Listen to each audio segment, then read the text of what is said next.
All right, so your weekly maintenance. You don't have to do this thing like every day.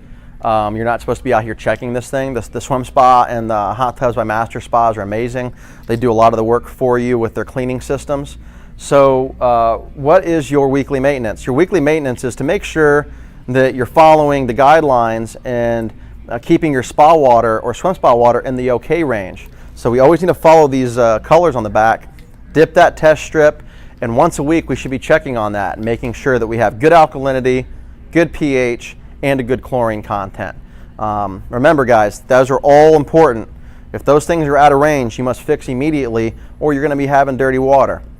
So for your weekly maintenance, you should be dipping a test strip in at least once a week and checking your chemistry and adjusting those levels as needed. Now, the other weekly maintenance would also be to be adding your dichlor at least once a week. The chlorine in the water will eventually dissolve and go away. So I could add 5 ounces to this swim spa. It will have a lot of chlorine in it, but after a period of time, week, 10 days, that chlorine will go away, break apart, and it will no longer be in the tub, and it will have 0 chlorine. So that's why you have to keep applying it. Keep applying it, keep applying it. As long as the chlorine stays in the tub, when you have good levels, it's killing everything, it's cleaning itself, and it's going to be super fresh.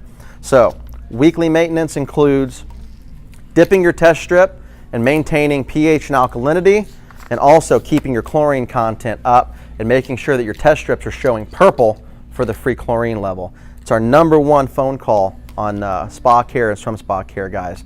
People are not putting enough of this in and they're not adding it at the right time. Check your spa levels and learn when your tub needs more chlorine. Dip the test strip and make sure that if it's white for chlorine, it needs to go to purple. If you're not getting a purple color, you are not having a clean spa, and that is why your spa is dirty, okay? That covers it mainly for weekly maintenance.